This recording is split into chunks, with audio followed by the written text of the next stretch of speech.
This is the Velotric Nomad 1. It has a 750 watt motor and it has a range of up to 55 miles. It comes with a bunch of different accessories and it's pretty sweet. I've been putting this bike to the test, so I had to clean it up and get it looking a little bit more shiny for you guys because I've been riding it here in the Michigan snow, which is the perfect test for this kind of bike. If you're interested in this bike, then I'll put a link in the description below so that you can check it out for yourself. When you first get this bike and have to assemble it, it's very straightforward and simple. It comes with a video tutorial so that it can help you put it together.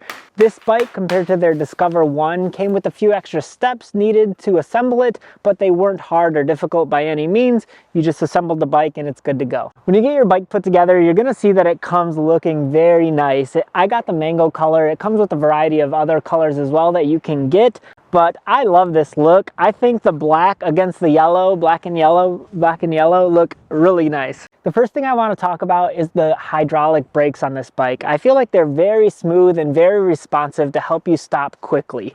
With hydraulic brakes, you don't have to squeeze as hard as mechanical ones. You can gently squeeze and they're still going to stop you in a very smooth and responsive way. Especially since the whole frame and the whole bike is a little bit heavier compared to their Discover 1, it's nice that they put in hydraulic brakes so that you can stop immediately when you want to. I really enjoy the 8-speed Shimano shifter as well on this bike. I feel like it goes very nicely with the throttle and also the pedal assist level. It goes up to 20 miles an hour with the throttle and 20 miles an hour with pedal assist. And I feel like the 8-speed Shimano shifter is a great complementary accessory to go with the bike because it allows you some resistance as you pedal, and you can also shift it down to be in a lighter gear if you don't want as much resistance. So I really like that shifter. It's very smooth. I had no issues with it. I really like shifting through the gears with the little finger triggers as well. So that's a nice feature. Also, when we're talking about the different levels of pedal assist, there are 5 different levels with this bike. You can cycle through them with the buttons on the left-hand side, which are really easy to toggle between. It's really accessible to reach.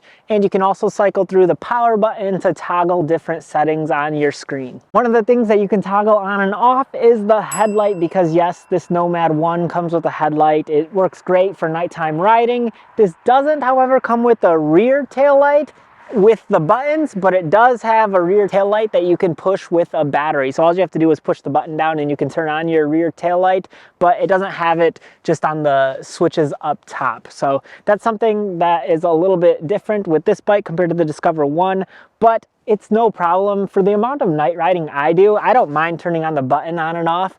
But maybe for you, you might not like that feature. I don't mind it, but that's what it is. The design of the Nomad 1 is very ergonomically friendly, if that's even a phrase, but I like that the handlebars curve towards you so that it's more comfortable of a ride. And then not only the handlebars and the grip pads here that you're holding onto are nice, but also the seat and the suspension of this ride is really smooth. The seat is really squishy. It's nice, firm foam material, and I really like the size of it.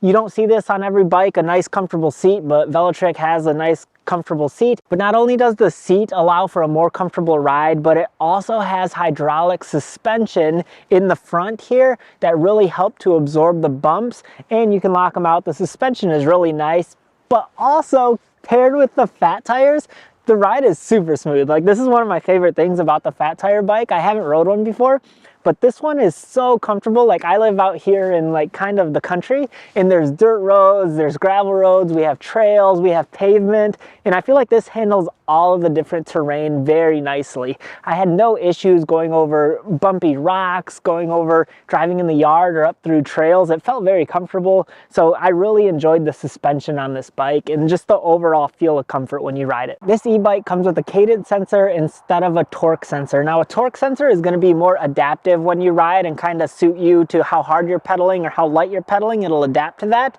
Where this bike more has a constant speed that's going to hold no matter how fast or how slow you're pedaling. So there's pros and cons to both. The one thing about a cadence sensor that I will say that I enjoy about it is that I get tired when I'm pedaling on a torque sensor quicker. So on a cadence sensor, I can choose to pedal really lightly, but still go at high speeds, versus a torque sensor, I can pedal very lightly and I'm also gonna go slow because the motor's not kicking in. Whereas a cadence sensor, you can pedal lightly and the bike is still gonna give you power behind your pedal. So that's nice when you wanna go for long rides and not get fatigued. I think a cadence sensor really comes in handy there, and it's still really smooth because it has so many different levels of pedal assist. You can still incrementally change your speed so that you can ride it at slow speeds, a little bit faster, and to the fastest speed. So with the 5 different levels of pedal assist with the cadence sensor, I think it's pretty nice. If you're getting some value out of this review, I would appreciate you hitting the subscribe button so that you can see more e-bike reviews just like this one. Now I want to talk about the ride experience. I want to know if you want to take it slow. Oh, hop up on my jet and roll to Tokyo.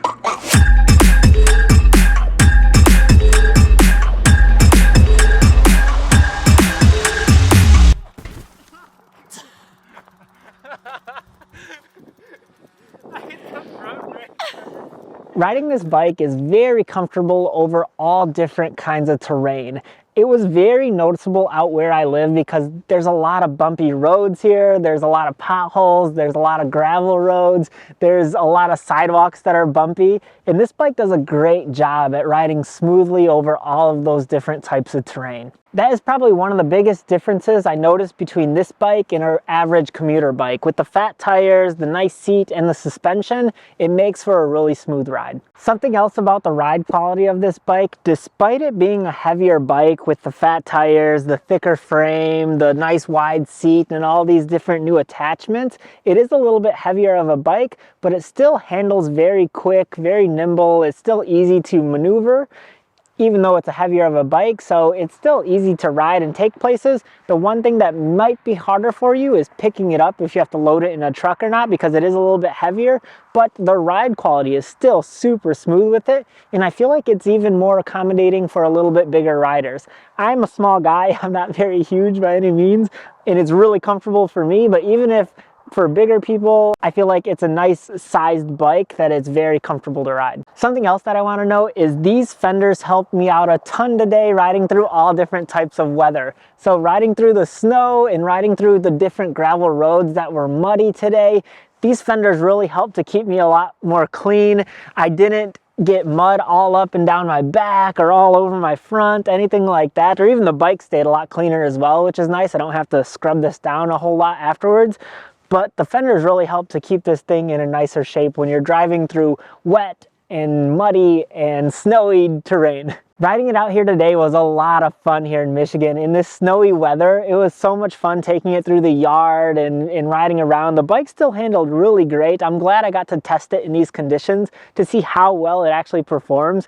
But with these thick tires, it still gave me a lot of grip, but I could hit the brakes or hit the throttle to get myself to slide and have fun out here in the snow, which was a blast. I might do a follow-up video where I talk about how well the battery holds up in this cold weather in case you live in a state that's cold as well. Overall, I'm very pleased with Velotric's products. I think they do a great job with making e-bikes. I'm really excited to see what they make next because I've been really pleased with this Nomad 1. I think it fits me perfectly out here in Michigan in these rough roads and rough conditions. I think this bike holds up great. And even though Velotric provides you with a really nice product, with the hydraulic suspension, with the hydraulic disc brakes, with the fat tires, with the fenders, with a really comfortable seat, it still all comes in at a very reasonable price. Again, I'll put a link in the description below because I really enjoyed this bike, so I hope you can check it out and see for yourself how nice it is. Thank you so much for watching, and I'll catch you on another one.